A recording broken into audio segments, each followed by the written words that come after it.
Yes, dear students, welcome to the class on the topic of the average value of alternating current. We will begin with the understanding the fundamental concept of AC and then move on to the calculation and significance of its average value. Now, if we go through the average alternating current, alternating current we know very well. It is moving like this. First its value starts moving and it goes up to a maximum value, that is peak amplitude, and after that it is going to be zero हो जाती है. फिर दूसरी part में means in opposite direction again ये increase होता है और एक मैक्सिमम वैल्यू पे आता है,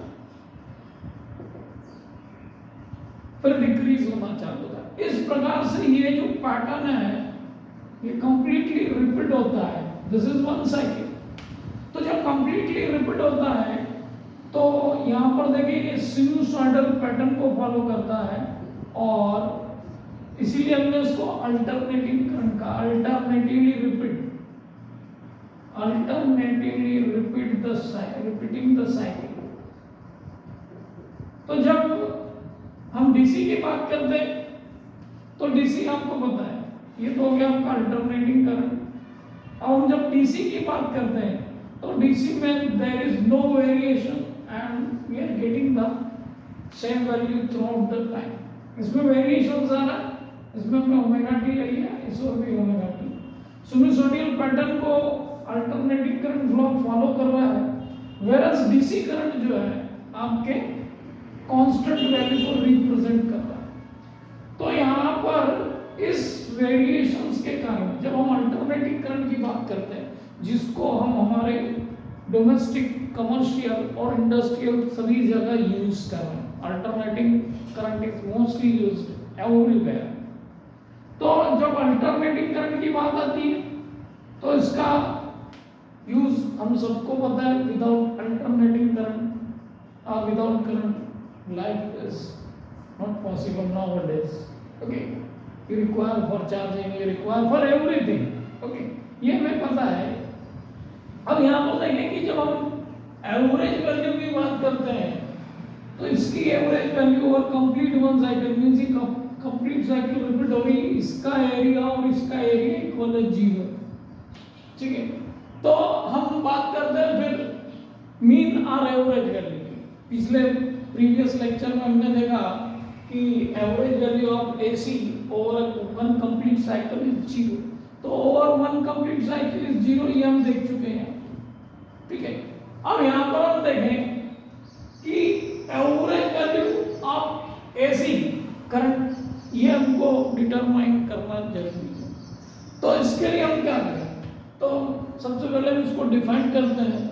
It is defined as the value of direct current which when sends the same charge in a circuit in the same time. जितना डायरेक्ट करंट में सेम चार्ज हमको मिल रहा है in the same time as is send by the given alternating current in half time, वो half time में हो जाता है. मींस इसका हम यदि कंप्लीट टाइम साइकिल का टाइम पीरियड टी ले लें तो ये t/2 में ही जितना चार्ज दे देगा उतना चार्ज डायरेक्ट करंट कब देगा, उतने ही टाइम में दे देगा. बट इसमें t/2 टाइम में ही इतना चार्ज. तो हम इसको मैथमेटिकली कैलकुलेट करते हैं और मैथमेटिकली कैलकुलेशन देखते हैं, इसको करते हैं. तो मैथमेटिकल कैलकुलेशन में देखें तो हम यहाँ पे यदि करंट की बात करते हैं तो I इज इक्वल टू हमारे पास में जो रिलेशन है I not sine omega T. I is equal to I naught sin omega t. I naught maximum amplitude of current को बता रहा है.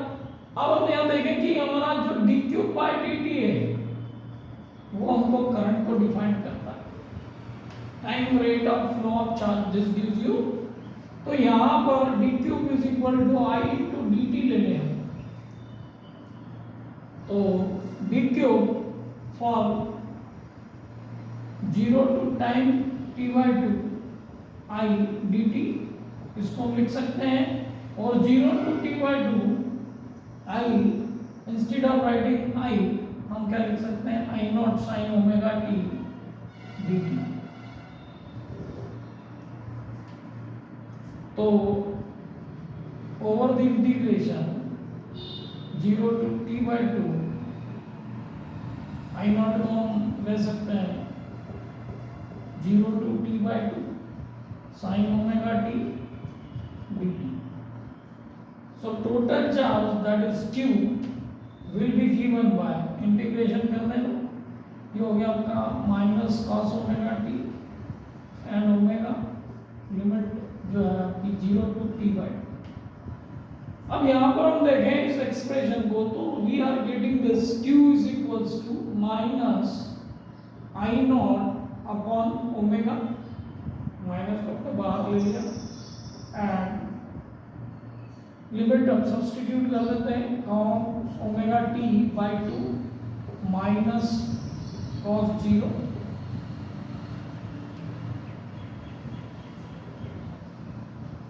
अब देखें हम यहाँ पे minus I not upon omega cos omega t।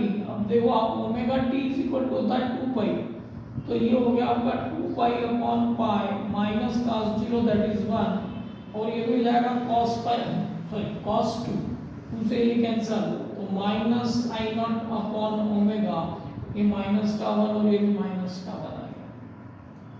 ठीक है, तो अब यहाँ पर हम देखें हमको क्या वैल्यू मिल रही है, it is going to be plus 2 I not upon omega.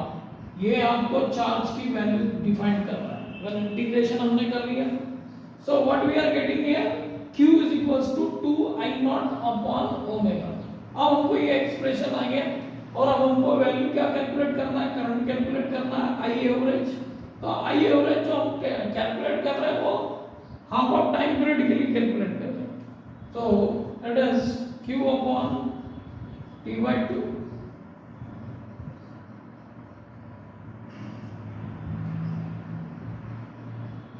तो ये हो जाएगा आपका 2 I naught upon omega into t and it will be multiplied with this 2, और omega t is equal to होता है आपका 2 पाई, omega t जो है equal to 2 पाई है, so we can substitute this, so ये हो गया आपका 2 I naught into 2 upon this 2 पाई, तो ये कैंसिल हो गया आपका, so ultimately हमको क्या मिल रहा है 2 आई नॉट अपॉन पाई। ये आई एवरेज की वैल्यू को डिफाइन कर रहा है, आई एवरेज की वैल्यू आपकी जो आई 2 आई नॉट अपॉन पाई।